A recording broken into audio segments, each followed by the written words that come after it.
Olá, começa aqui mais um episódio do Macro Review, o podcast de economia do C6 Bank. No programa desta semana, a gente vai falar das últimas movimentações na política monetária americana.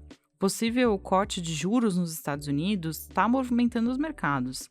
Na semana passada, o Federal Reserve, que é o Banco Central dos Estados Unidos, decidiu manter as taxas paradas e sinalizou que um corte não deve acontecer na próxima reunião, que é em março. Mas o Fed também sinalizou que a porta para o corte de juros na reunião seguinte, em maio, essa porta não está fechada. Quando, afinal, os juros americanos devem começar a cair? E o trabalho de controle da inflação foi mesmo concluído nos Estados Unidos? A gente vai responder essas perguntas e vai falar sobre mais 3 temas: a surpreendente geração de vagas nos Estados Unidos, a decisão de política monetária aqui no Brasil e os dados que mostram que a situação das contas públicas brasileiras é bem preocupante. Será que a meta de equilibrar receitas e despesas do governo em 2024 vai ser cumprida? Esse é um ponto importante para a gente entender se o arcabouço fiscal vai funcionar. Hoje a gente tem ainda a participação da Marina Valentini, do JP Morgan Asset Management, que explica como o mercado reagiu ao recado do Fed sobre os juros. Eu sou a Bianca Alvarenga. Eu sou a Thaís Andréa. E hoje é 5 de fevereiro de 2024. Vamos lá? Na semana passada, o Banco Central dos Estados Unidos, o Fed, decidiu manter os juros americanos no intervalo entre 5,25% e 5,5%, que é o maior patamar desde 2001. A decisão de manter as taxas como estão já era esperada por investidores e analistas de mercado. Foi a 4ª vez consecutiva que o Fed optou por essa pausa. Assim como aconteceu nas últimas reuniões, o que todo mundo esperava saber do Fed era quando os juros vão cair. A resposta da autoridade monetária, mais uma vez, foi: ainda não dá para contar com um corte de juros em um horizonte breve. No comunicado, o Fed reforçou que ainda não tem confiança que a inflação está realmente convergindo para o nível ideal. Ou seja, se os juros começarem a cair logo, existe o risco de os índices de preços não recuarem a ponto de atingirem a meta de 2%. Eu diria que é improvável que o Comitê de Política Monetária atingirá esse nível de confiança até março, a ponto de março ser o momento de fazer isso, de cortar os juros. Mas ainda vamos ver. Foi o que afirmou Jerome Powell, presidente do Fed, em coletiva de imprensa após o anúncio da decisão na semana passada. Obviamente, essa fala do Powell e o comunicado do Fed minguaram as expectativas de uma primeira queda dos juros americanos em março. A principal razão para o Fed ainda não ter confiança na convergência dos preços é a diferença entre os indicadores de inflação americanos. Como assim? Por um lado, o Índice de Preços de Gastos com o Consumo, o PCI, mostra uma situação melhor, enquanto outras medidas de inflação estão mais persistentes, como o Índice de Preços ao Consumidor, o CPI. E existe um detalhe importante a ser considerado nesse ponto. A média dos últimos 6 meses da inflação medida pelo núcleo PCI, que desconsidera itens mais voláteis, já está condizente com o atingimento da meta. Ou seja, se esse indicador permanecer no ritmo atual pelo próximo semestre, a inflação americana pode atingir o patamar a ser cumprido pelo Banco Central dos Estados Unidos. Na nossa visão, esse é um fator-chave para uma possível queda dos juros ainda no segundo trimestre de 2024. Uma vez que o núcleo do PCI é o indicador favorito do Fed para ver como anda a inflação no país, a autoridade monetária pode considerar a convergência do PCI para a meta como um fator de conforto para iniciar o ciclo de flexibilização monetária. Bom, os dados divulgados nos próximos meses vão dar mais pistas sobre essa possibilidade. Por enquanto, nossa visão ainda é de um corte de juros americanos no terceiro trimestre. Ao contrário do PCI, o CPI, que tem uma composição um pouco diferente, continua acima do nível ideal, como a Thaís falou. Em 12 meses, o núcleo desse índice está em 3,9%. Vamos imaginar aqui um gráfico com esses dois indicadores, o PCI e o CPI. A gente tem 2 linhas paralelas nesse gráfico indicando a queda da inflação americana nos últimos meses. A linha do PCI está apontando para baixo, enquanto a linha do CPI está mais estável nos últimos meses, flutuando mais ou menos no mesmo nível. É como se tivesse uma boca se abrindo nesse gráfico. Essa resistência do CPI mostra por que o trabalho de controle da inflação não nos parece concluído nos Estados Unidos. Boa parte do processo de desinflação no último ano se deu pela correção nos preços de bens, como automóveis, em razão da normalização da cadeia de produção. Outros componentes da inflação americana, como os preços de serviços, continuam avançando em um ritmo similar ao registrado em 2022. A pressão sobre esses preços está relacionada ao mercado de trabalho aquecido. Os Estados Unidos ainda têm uma taxa de desemprego de 3,7%, próximo do menor patamar dos últimos 50 anos, e a gente já vai falar mais sobre isso. A questão é que, com mais pessoas empregadas, contratar novos funcionários requer muitas vezes pagar salários maiores. O custo elevado de mão de obra tem sido transmitido especialmente para os preços de serviços que passaram a ser mais demandados desde que a pandemia de Covid-19 teve fim, como restaurantes, hotéis e transporte. A nossa expectativa é que o mercado de trabalho americano vá desacelerar de forma gradual em 2024. Isso sugere que os preços de serviços devem continuar pressionando a inflação, o que pode exigir prudência do Fed por mais algum tempo. Dados divulgados na semana passada mostram que o mercado de trabalho americano continua forte. Segundo o relatório de emprego dos Estados Unidos, foram criadas 353 mil vagas em janeiro. A criação de postos de trabalho foi bem maior que a esperada e superou tanto a média de 2023 quanto a média registrada antes da pandemia. Além do resultado surpreendente de janeiro, os dados de criação de vagas em novembro e dezembro também foram revisados para cima. Outro indicador, o de número de vagas em aberto para cada trabalhador desocupado, também indica um mercado de trabalho que tem mais demanda por mão de obra do que pessoas sem emprego. Essa menor disponibilidade de trabalhadores tem levado os empresários dos Estados Unidos a pagar mais para preencher vagas, como a gente falou agora há pouco. O rendimento por hora trabalhada ganhou força em janeiro e acumulou alta de 4,5% em 12 meses. Os números mostram que os salários dos americanos continuam subindo acima da produtividade.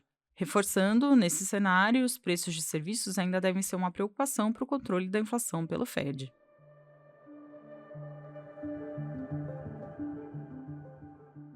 Agora o assunto é política monetária brasileira. Por aqui, a decisão do Comitê de Política Monetária, o Copom, foi de reduzir a taxa Selic de 11,75% para 11,25%. Assim como aconteceu nas últimas reuniões, a autoridade monetária cumpriu o plano de cortar os juros em doses de meio ponto percentual. Sem novidades, a mensagem para as próximas reuniões foi repetida. O Banco Central sinalizou que deve seguir em março e maio a cartilha atual do ritmo de cortes. Na avaliação do Copom, abre aspas, esse é o ritmo apropriado para manter a política monetária contracionista necessária para o processo desinflacionário, fecha aspas.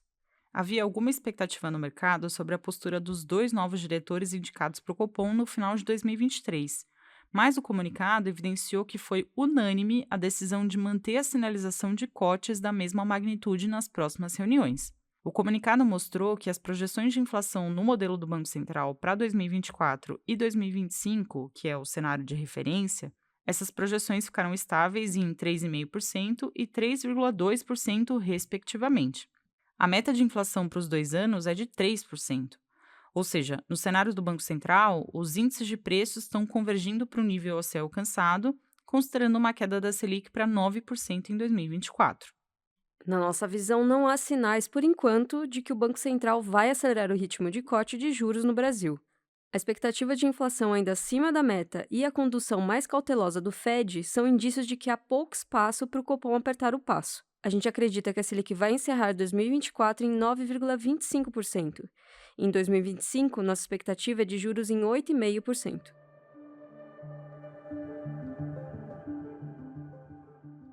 Eu falo agora das contas públicas brasileiras. Em 2023, o resultado primário do governo federal acumulou um déficit de 231 bilhões de reais. Na prática, as receitas não foram suficientes para cobrir as despesas e essa diferença foi equivalente a 2,1% do PIB. Esse déficit aumentou bastante no final do ano passado, quando foi aprovada a quitação dos precatórios, como são chamados os pagamentos pelo Estado de indenizações judiciais para empresas e cidadãos. A quitação dos precatórios resolveu um impasse e aumentou a transparência das contas públicas. Mesmo desconsiderando os precatórios, o déficit do governo central foi de 1,3% no ano passado.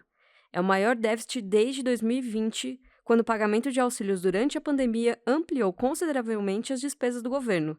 Ou seja, a trajetória de piora das contas públicas nos últimos anos é clara. A partir desse ano está vigente a regra do arcabouço fiscal, que prevê um déficit zero em 2024. Consideramos pouco provável que haja um corte de despesas ou um aumento de receitas capaz de equilibrar as contas públicas. A projeção do relatório, que reúne as expectativas de mais de 100 instituições financeiras, é de um déficit de 0,8% em 2024. O governo ainda não sinalizou a mudança de meta fiscal, por isso surgem dúvidas quanto ao futuro. Novas medidas para aumentar a arrecadação podem ser anunciadas? Haverá um contingenciamento de despesa suficiente para a meta ser cumprida? A resposta para essas questões deve determinar se o arcabouço vai nascer sem ser cumprido.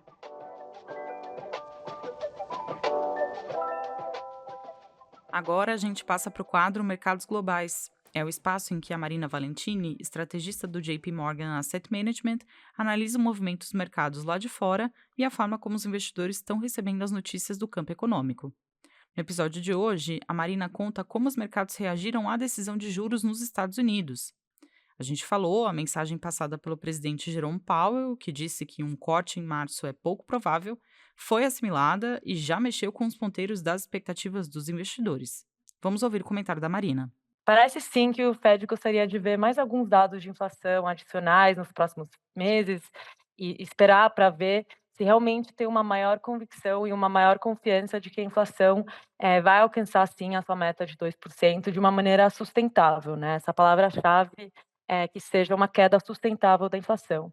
E também o Powell afirmou na conferência de imprensa que todos esses dados recentes da economia, que foram bem fortes, né? Lembrando que o PIB do quarto trimestre surpreendeu e cresceu 3,1%. Tudo isso leva o presidente Powell e o Fed a acreditar que o primeiro de corte de juros em março não é tão provável. Então, tudo indica que o Fed continuará tendo bastante paciência em todo esse processo. E com isso, os mercados ajustaram suas perspectivas para o começo do ciclo de corte de juros e a probabilidade de um corte de março caiu de 45% para 35%, e agora a probabilidade maior está para maio. Mas ainda tem 5 cortes especificados para esse ano. Então, considerando quão forte foi o PIB do quarto trimestre que eu mencionei, também a resiliência do mercado de trabalho, os cortes a partir de maio ou junho agora parecem um pouco mais prováveis. Então, na prática, essa perspectiva do mercado para o início do ciclo de flexibilização dos juros americanos tem influenciado diretamente a renda fixa e a bolsa. Afinal, se o Fed começar a cortar as taxas mais tarde, isso significa que a redução dos juros em 2024 pode ser menor do que a que o mercado espera.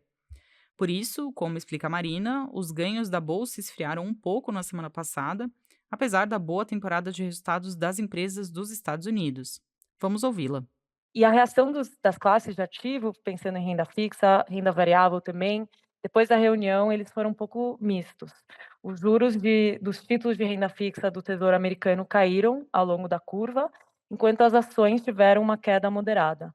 Os juros dos títulos de 10 anos, por exemplo, eles caíram 12 pontos base no dia da reunião, para 3,9%.